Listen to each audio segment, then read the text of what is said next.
가슴 뛰는 교회 공동체 시리즈 11번째 시간으로 너그러운 마음으로 드리는 헌금입니다. 너그러운 마음으로 드리는 헌금. 한번 따라해 볼까요? 너그러운 마음으로 드리는 헌금.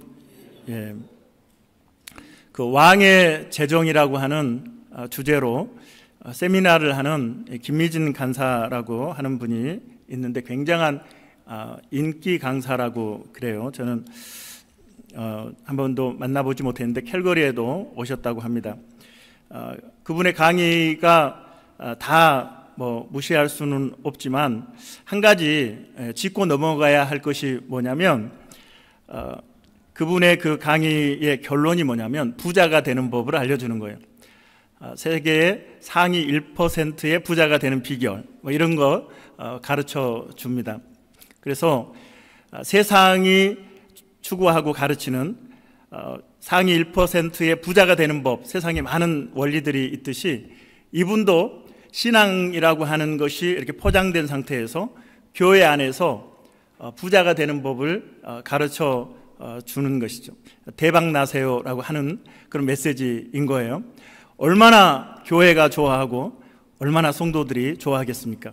그런데 우리가 헌금하는 것은 대박 나려고 헌금하는 건 아닙니다. 부자 되려고 헌금하는 건 아닙니다. 그렇기 때문에 모든 가르침이 다 문제가 있다고 할 수는 없지만 그가 지향하는 그 지점, 부자가 되는 것, 그것이 성경적인 원리라고 우리는 착각해서는 안 됩니다. 그래서 성경은 우리에게 부자 되기 위해서 하나님이 여러분에게 대박을 터뜨릴 수 있도록 헌금하세요, 이렇게 가르치고 있지 않다는 것을 여러분 기억을 하시기 바랍니다. 그래서 그분의 강의를 이렇게 들으신 분들이 빚을 내서라도 헌금을 하고 이렇게 구제도 하고 이렇게 한다고 그래요. 그러면 부부간에 서로 이게 맞아서, 마음이 맞아서 그래 우리 예물을 드리자, 선교 헌금을 하자 이렇게 하면 좋은데 한 사람은 반대하고 한 사람은 과감하게 큰 액수를 베팅을 한단 말이에요, 헌금을. 그러면 부부간에 갈등이 생기고 가정이 깨진다는 거예요. 그런 결과들이 나타나는 거죠. 그러면 그것은 하나님이 원하시는 것이 아니라는 것을 우리에게 이야기하는 것입니다.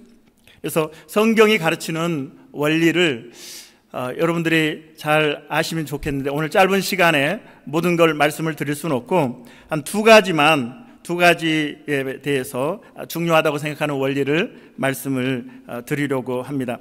하나님께서 우리에게 말씀하시는, 하나님께서 우리에게 요구하시는 것은 헌금의 액수가 아니고 우리가 드리는 그 외형적인 모습이 아니에요. 하나님은 우리의 중심을 보시는 하나님이십니다. 할렐루야. 우리의 마음이 중요한 거예요. 헌금을 드릴 때 액수가 중요한 것이 아니라 우리의 마음이 중요하다. 우리의 마음의 자세에 가치가 부여된다라고 하는 것을 여러분 염두에 두시고 오늘 말씀을 들었으면 좋겠습니다. 그래서 두 가지를 말씀드리는데 첫 번째는 이 헌금에 대해서 감사하는 마음으로 드려라. 헌금은 감사하는 마음으로 하는 것이다, 이렇게 말씀을 하고 있습니다. 한번 따라하겠습니다. 헌금은 감사하는 마음으로 하는 것이다. 7절 8절 같이 읽겠습니다. 시작. 각각 그 마음에 정한 대로 할 것이요 인색함으로나 억지로 하지 말지니 하나님은 즐겨내는 자를 사랑하시느니라. 8절. 하나님이 능히 모든 은혜를 너희에게 넘치게 하시나니 이는 너희로 모든 일에 항상 모든 것이 넉넉하여 모든 착한 일을 넘치게 하게 하려 하심이라. 7절에 하나님이 뭐라고 하세요? 즐겨내는 자를 어떻게 한다고요? 7절 사랑하시느니라. 즐겨내는 자를 사랑하시느니라. 그리고 그렇게 감사하는 마음으로 하나님 앞에 예물을 드려야 하는 것은 8절에 이렇게 말씀하고 있어요. 하나님이 능히 이 모든 은혜를 너희에게 넘치게 한다라고 말씀하고 있어요. 그러니까 하나님이 여러분이 아버지가 되시잖아요. 할렐루야. 우리의 생사화복을 주장하신 하나님이 우리에게 풍성한 것을 우리에게 주시는 분이시라는 거, 이미 그것은 전제가 되어 있는 거예요.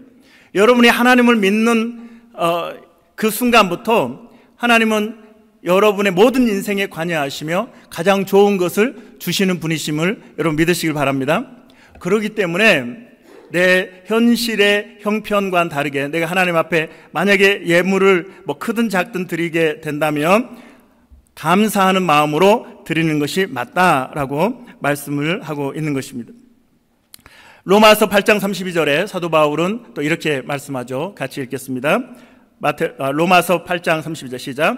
자기 아들을 아끼지 아니하시고 우리 모든 사람을 위하여 내주신 이가 어찌 그 아들과 함께 모든 것을 우리에게 주시지 아니하겠느냐. 그렇죠. 믿으십니까? 예, 우리 하나님 아버지가 인색한 분은 아니다라고 하는 것입니다.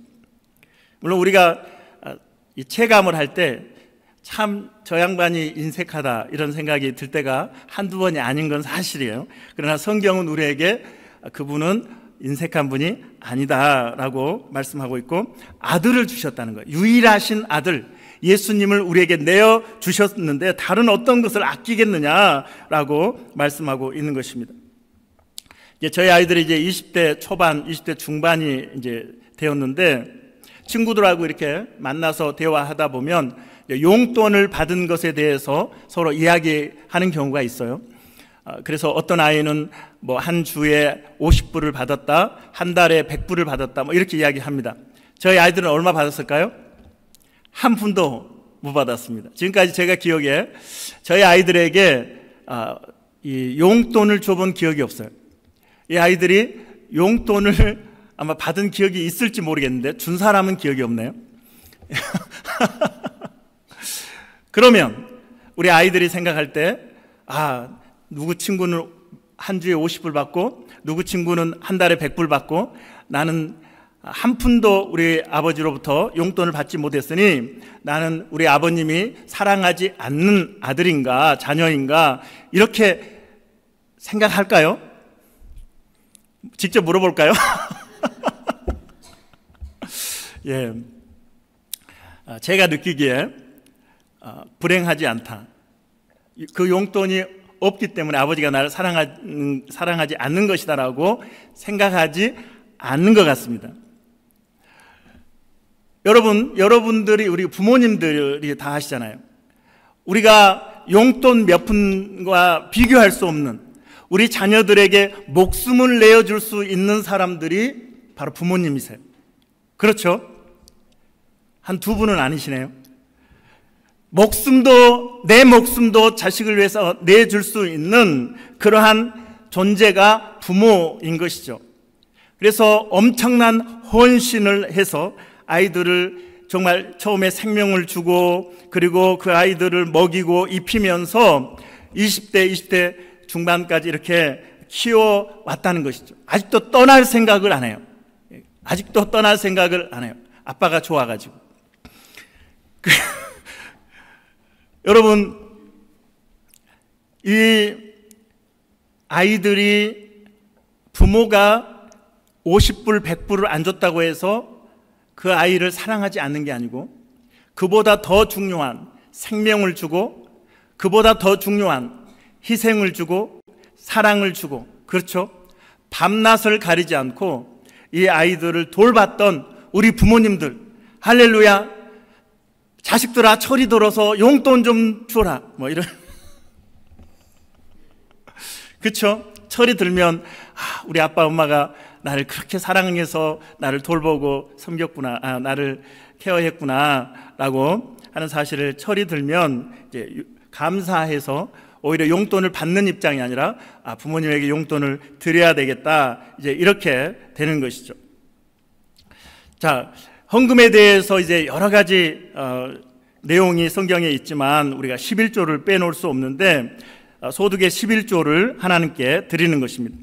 이 11조가 처음 등장하는 것은 창세기 14장에 등장하죠. 아브라함이 멜기세덱에게 11조를 드리는 그러한 사건이 있습니다. 이제 연합군이 소돔과 고모라 가나안 땅을 침략해 와서 아브라함의 조카 롯이 있는 그 성을 침략하고 그것의 소유물들을 빼앗아가고 또 그 조카까지 포로로 잡아가게 됩니다. 조카가 포로로 잡혀갔다라고 하는 소식을 들은 아브라함이 자기 집에서 길리우고 훈련시킨 몇 명? 318명을 이끌고 연합군을 향해서 추격해 가서 거기에서 그들을 물리치고 승리를 하게 되죠. 이때 이제 전리품을 가지고 돌아오는, 그리고 조카를 데리고 포로로 잡혀갔던 사람을 데리고 돌아오는 아브라함을 멜기세덱이 맞이하게 됩니다. 이때 아브라함이 멜기세덱에게 11조를 드리죠. 창세기 14장 16절로 20절 같이 읽겠습니다. 16절 시작. 모든 빼앗겼던 재물과 자기의 조카 롯과 그의 재물과 또 부녀와 친척을 다 찾아왔더라. 아브라함이 구돌라오멜과 그와 함께한 왕들을 쳐부수고 돌아올 때에 소돔 왕이 샤웨 골짜기 곧 왕의 골짜기로 나와 그를 영접하였고, 살렘 왕 멜기세덱이 떡과 포도주를 가지고 나왔으니 그는 지극히 높으신 하나님의 제사장이었더라. 그가 아브라함에게 축복하여 이르되 천지의 주제시오 지극히 높으신 하나님이여 아브라함에게 복을 주옵소서. 너희 대적을 내 손에 붙이신 지극히 높으신 하나님을 찬송할지로다 하며 아브라함이 그 얻은 것에서 10분의 1을 멜기세덱에게 주었더라. 자, 이 분위기 어떠세요? 분위기를 보면 아브라함이 억지로 드린 게 아니고 큰 승리를 허락하신 하나님께 감사하는 마음으로 예물을 드리고 있는 것을 보게 됩니다.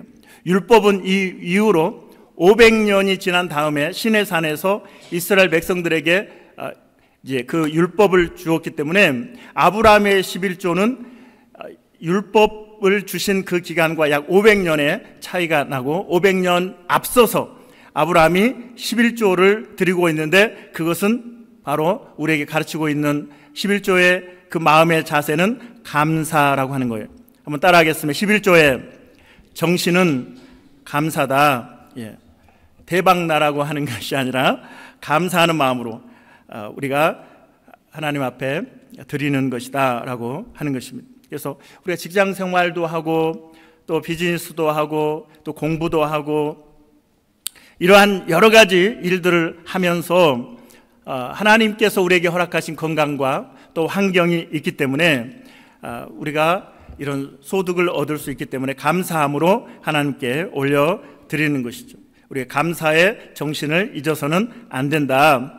인류의 첫 살인 사건은 아담의 아들인 가인과 아벨, 형 가인이 아우 아벨을 죽인 사건인데 이 사건은 예물과 예배와 관련이 있습니다. 창세기 4장 4절 5절 같이 읽겠습니다. 4절 시작. 아벨은 자기도 양의 첫 새끼와 그 기름으로 드렸더니 여호와께서 아벨과 그의 제물은 받으셨으나 가인과 그의 제물은 받지 아니하신지라 가인이 몹시 분하여 안색이 변하니.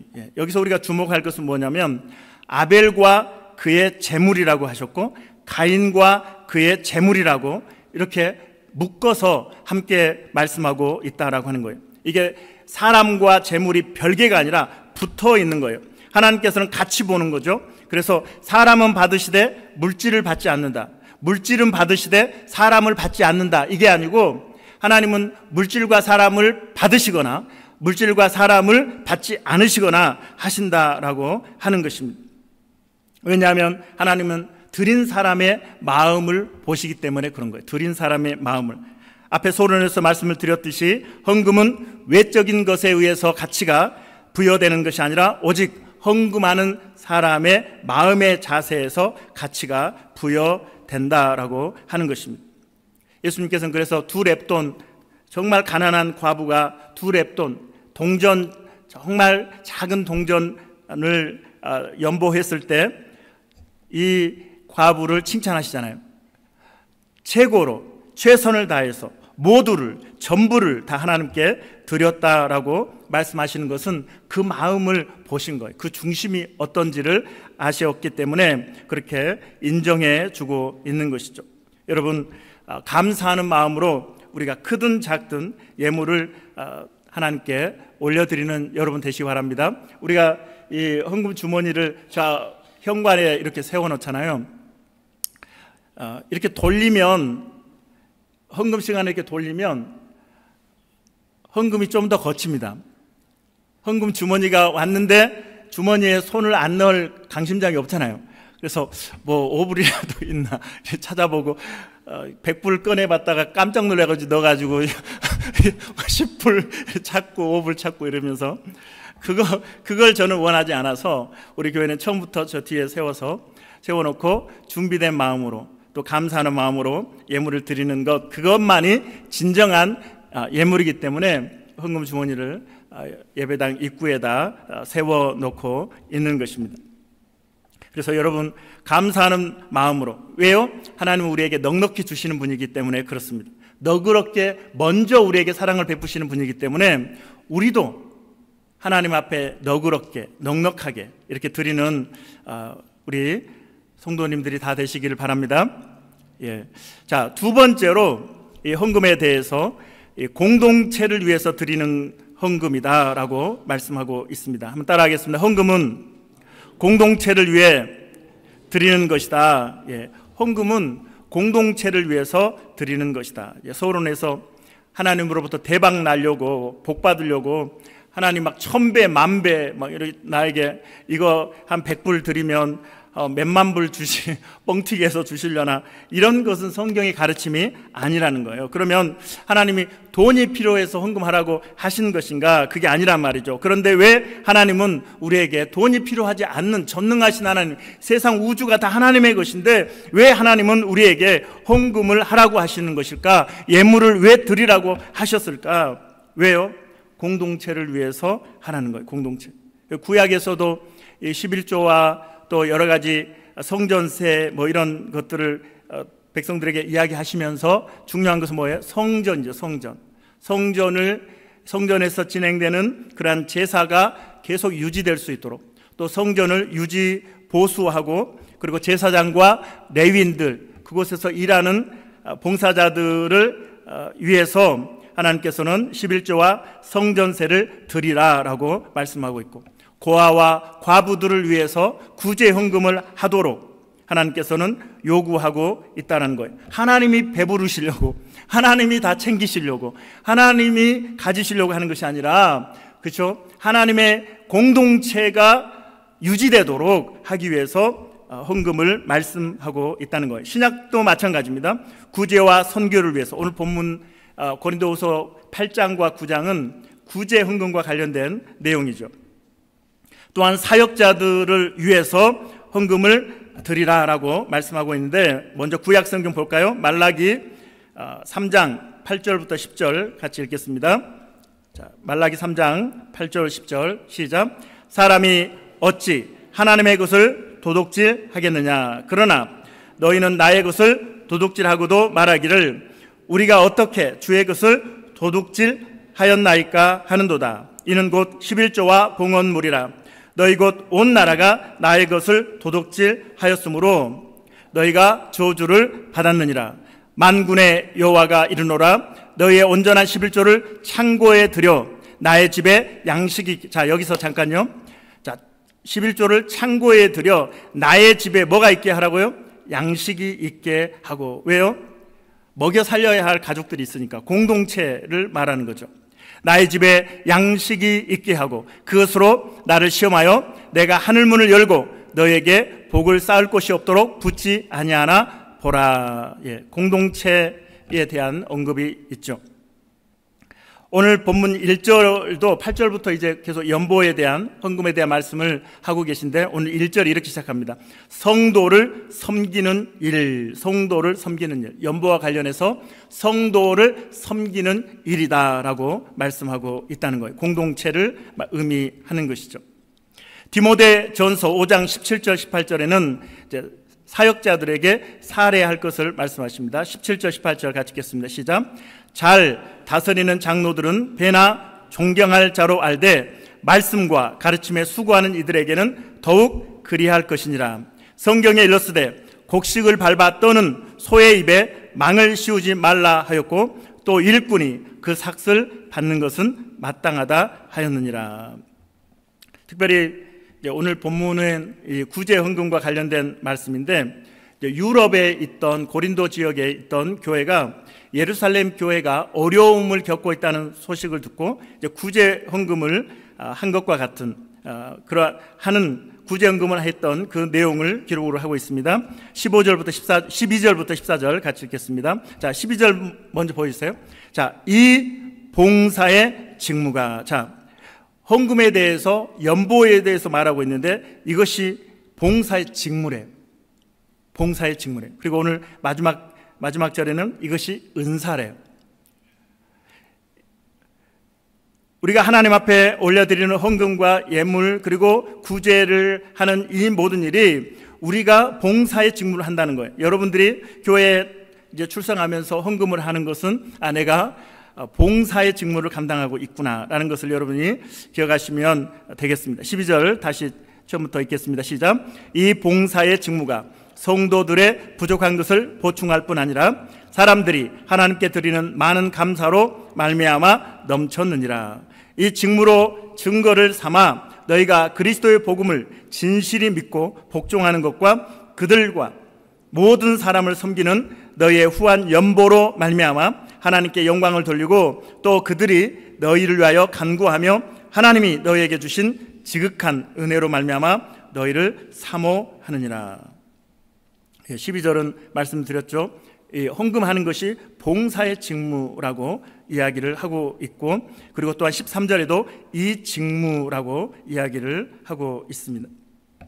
그래서 성도들이 이렇게 공동체에 출석을 하시면서 우리가 예물을 하나님 앞에 헌금을 드리는 것은 봉사의 직무 중에 하나다라고 하는 것을 말씀하고 있고, 이 구제 헌금을 통해서 아주 그 당시에 놀라운 일을 사도 바울이 지금 이야기를 하고 있는데, 이 구제 헌금을 통해서 부족한 사람들을 이렇게 채워주고 하는 보살피는 그런 일인데, 예루살렘에 있는 유대인들 그리고 고린도 지역에 있는 이방인들, 여러분 유대인들이 얼마나 배타적인 민족주의를 가지고 있는 사람들입니까? 그 사상을 가지고 이방인들에 대한 인식이 뭐예요?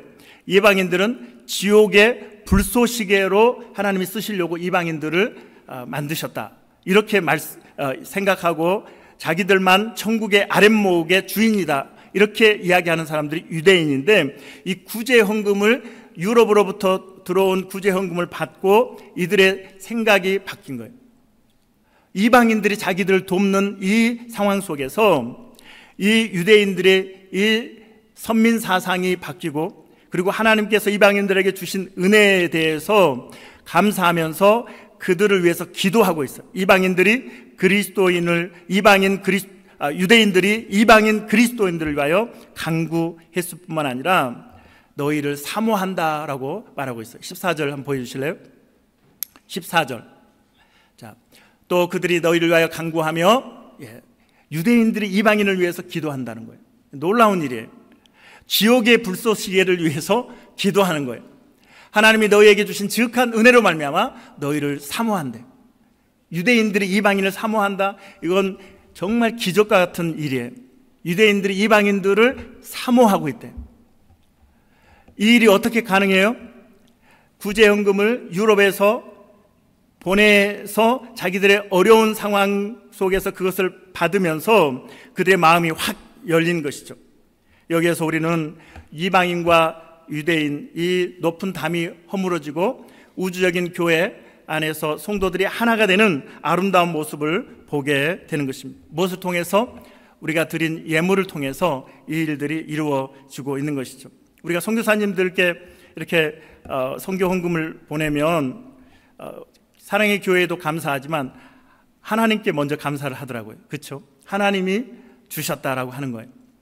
그래서 하나님의 역사를 서로 인정하고 고백하는 것을 볼 수가 있습니다. 유대인들도 하나님이 이방인들에게도 복음을 전하고 그들도 구원하시길 원하시는구나 라는 사실을 깨닫게 되었던 것이죠. 이제 말씀을 마무리하도록 하겠습니다. 자, 교회 공동체는, 교회는 헌금을 통해서 운영이 되죠. 이건 상식 아니겠습니까? 헌금으로 교육, 교회에 투자하고 훈련시키고 선교하고 구제하고 예배를 드리고 또 인건비를 지출하고 렌트비를 이렇게 지출을 하게 되죠. 제가 이제 교회 해년마다 이렇게 교회 재정을 이렇게 살펴보면 연초에는 좀 어려워요. 연초에는 굉장히 어려운 상황에 이제 교회가 재정 상태가 있다가 부활절을 기점으로 약간 회복이 되는데 다시 한번 위기가 오는데 그때가 9월입니다. 9월에 이제 고비를 맞이하게 되는데 몇 년 전에 이제 9월을 맞이하면서 야, 이제 큰일 났다. 렌트비도 못 내겠다. 이런 상황이 되었습니다. 제 마음은 하나님에 대한 기대가 있는 거예요. 한편에서는 걱정이지만 하나님께서는 이 일을 어떻게 이루실까? 9월을 어떻게 넘어가게 할까? 이것이 해마다 9월이 되면서 저의 기대감이 있는 거예요. 그때 미국에서 비즈니스 하시는 장로님이 $10,000을 보내주셨습니다. 여러분 기분이 안 좋으시죠? 역시 하나님은 일하고 계세요. 그렇죠? 어떻게 우리 교회가 이 9월을 지낼까라고 했는데 하나님이 $10,000을 미국에서 제가 달라고 한 것도 아닌데 우편을 뜯어봤더니 $10,000이 수표가 있는 거예요. 받아보셨어요? 얼굴이 여러분 받아보지를 못하셨네. 그렇죠? 이런 일들이 우리 교회는 너무나 많이 있어요. 선교사님께 우리가 통장을 털어서 선교헌금을 보내면 하나님이 그 주에 똑같은 금액으로 채워주시는 것을 경험하게 되었고 지금 몇 월 달입니까? 10월이네요. 9월이 어떻게 됐어요? 넘어갔네. 지금 제가 9월 초가 되면서 장태산 선교사도 오는데 선교비도 드려야 되는데 어떡하지? 이런 생각이 9월 초에 들었어요. 또 보니까 재정이 9월 달에 굉장히 안 좋았어요. 그런데 지금 보니까 풍성하게 지금 9월을 통과하고 있는 거예요. 할렐루야. 기분 안 좋으세요? 여러분의 교회가 아닌가요? 풍성하게 하나님이 9월을 넘어가게 하신 거예요.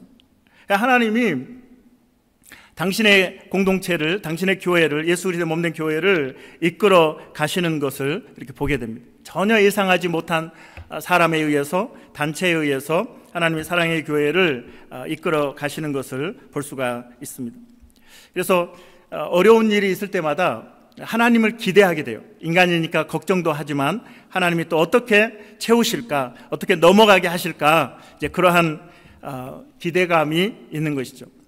제가 이번에 이 설교를 이제 가슴 뛰는 교회 공동체 시리즈 설교를 11번째에서는 이 설교를 해야 하거든요. 헌금에 대한. 일주일 동안 고민했어요. 할까 말까. 혹시 우리 성도들이 부담을 갖지 않을까라는 걱정이 돼가지고 안 하겠다고, 안 했으면 좋겠다고 그렇게 몸부림쳤는데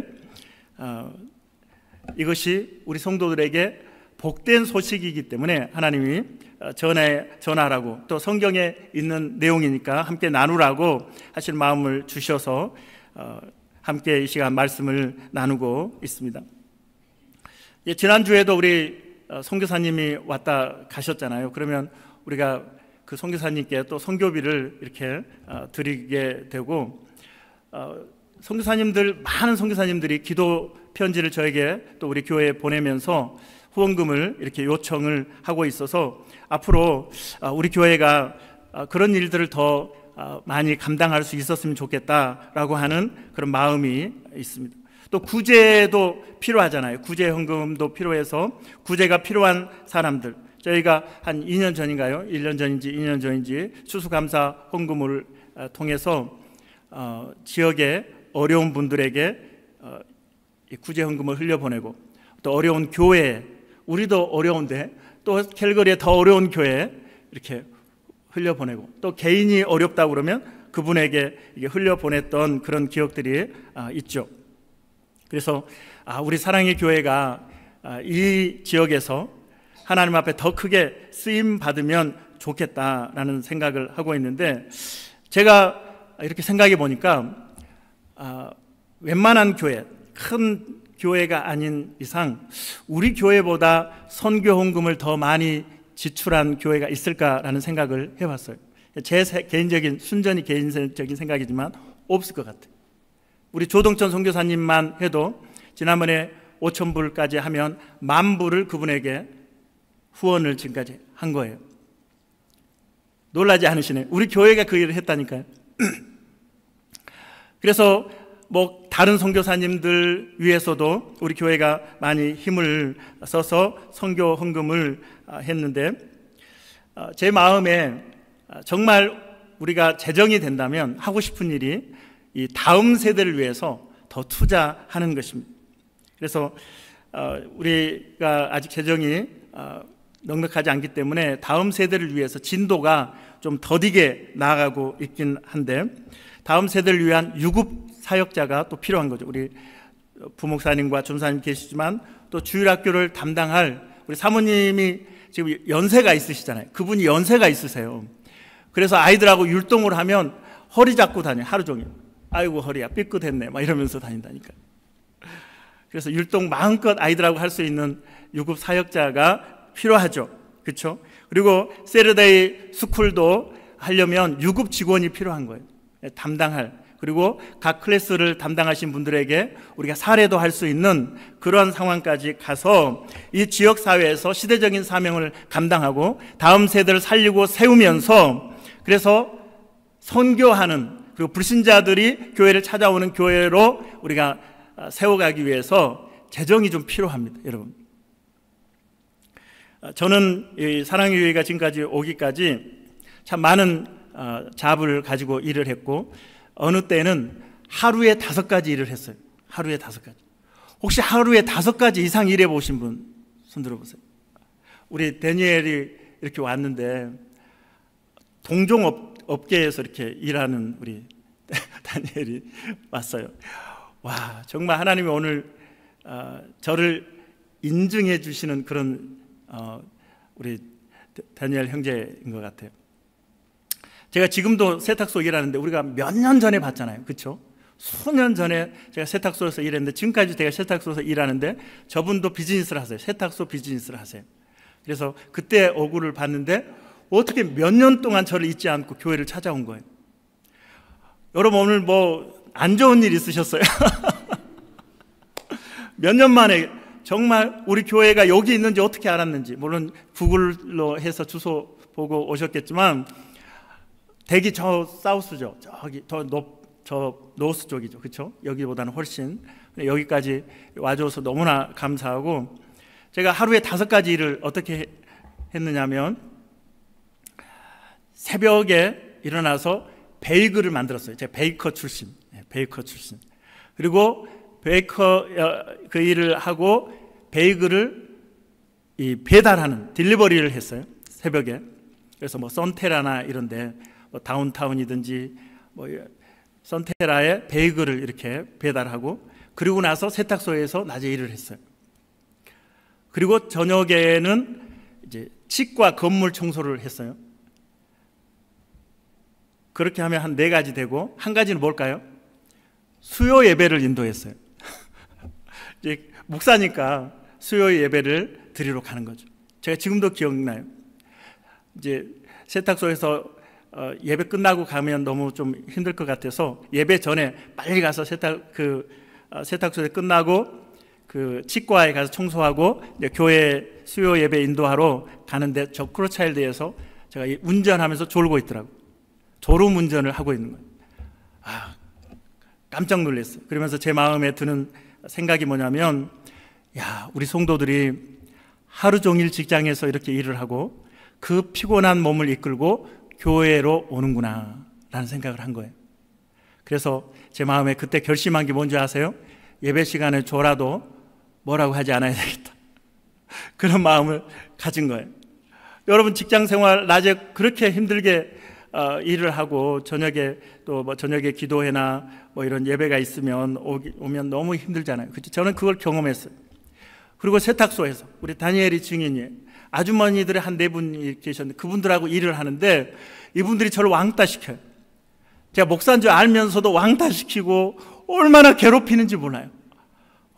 제가 내가 이렇게 세탁소를 다녀야 되나 막 이런 마음도 들면서 아침마다 가기 싫어가지고, 그래도 또 출근하고 이렇게 했는데, 그러면서 또 제가 깨달은 게 뭐냐면 야, 우리 성도들이 직장 생활이 쉽지 않은데 이렇게 직장 동료들과 부딪히면서 때로는 왕따도 당하면서 무시도 당하면서 직장 생활을 힘들게, 그리고 이민을 하면서 이렇게 외국 땅에서 우리 성도들이 정말 힘들게 직장 생활 하는구나, 여러분들 이해하게 됐다는 거 아니겠습니까?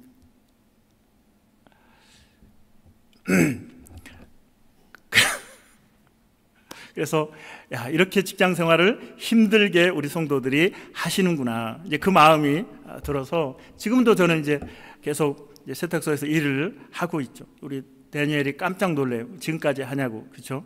굉장히 오래 되었습니다. 처음에 우리 사랑의 교회에서는 이제 사례금이 나올 수 없으니까 제가 계속 여러 가지 잡을 가지고 이제 일할 수밖에 없었죠. 하우스도 청소하러 다녔어요. 하우스도 청소하러 다니고 모텔에 하우스키핑도 하러 다니고 전단지도 이렇게 돌리는 일도 하고 여러 가지 일들을 하면서 여기까지 왔습니다. 그러면서 제 주업은 뭐예요? 사랑의 교회, 사랑의 교회를 섬기는 것이었습니다. 사랑의 교회를 세우고 섬기는 일이 저의 우선순위였죠. 그리고 지금까지 감당할 수 있어서 얼마나 감사한지 모릅니다. 저는 이 재정적인 어려움이 얼마나 우리를 힘들게 하는지 많은 경험을 통해서 잘 알고 있습니다. 그래서 제가 이 헌금 설교를 하는 것을 부담을 갖는 거예요. 누군가 우리 성도 가운데 이 헌금에 대한 설교를 들으면서 상처를 받지 않을까라는 생각이 드는 것입니다. 드리고 싶어도 없는 걸 어떡하겠어요? 그렇죠? 드릴 수 없는 거. 우리가 몇 년 전에 추수감사헌금을 떼어서 드렸던 한 할아버지는 캘거리 다운타운에 건물이 있어요. 건물이 있는데 우리가 후원을 했어요. 왜냐하면 이분이 차를 가지고 뭔가를 딜리버리를 해야 되는데 저한테 부탁하는 거예요. 목사님, 제 차가 고장나서 딜리버리를 못하는데 목사님 좀 해주세요. 그래서 제가 한 달간 그분 대신 제가 이렇게 딜리버리를 해줬는데, 아니 왜 차를 고치면 되죠? 라고 했더니 목사님, 지금 차를 고칠 돈이 없습니다. 그러는 거예요. 빌딩이 있는 사람도 돈 몇 푼이 손에 없을 수 있어요. 그렇죠? 사람 상황에 따라서 다 그럴 수 있는 거잖아요. 그렇죠?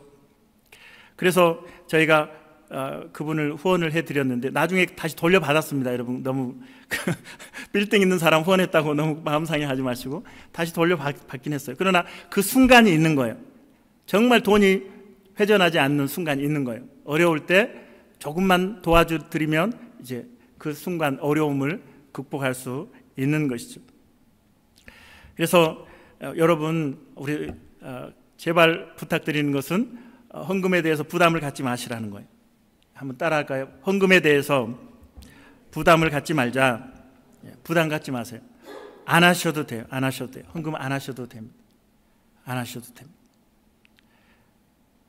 그래서 정말 우리 성도들 중에 어려운 분이 있으면 그분을 우리가 구제 헌금을 또 충분히 도와드릴 수 있어요. 그래서 지금 한국에 계시지만 안수 집사님, 권사님이 너무 어렵다고 또 하소연을 자꾸 하셔서 제가 쌀 3가마니 이렇게 사다가 갖다가 드린 일도 있고, 또 어떤 분이 또 저에게 겨울 보내기가 너무 힘들어요 라고 하셔서 또 쌀과 라면 이렇게 박스로 사다가 이렇게 전달하기도 했습니다.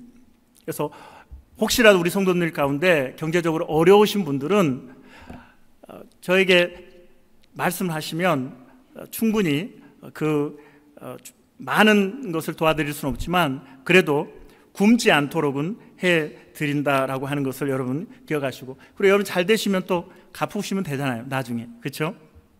그래서 어려운 형편으로 헌금을 드리지 못한다고 해서 여러분 너무 마음 상해하지 마시고 하나님도 이해하실 거예요. 하나님도 이해하실 거예요. 여러분, 우리 성도들 보세요. 한번 주변 보세요. 그런데 9월달 지출도 최고로 많은 9월이었거든요. 정말 지출이 많은데 넉넉하게 넘어갔어요. 넉넉하게.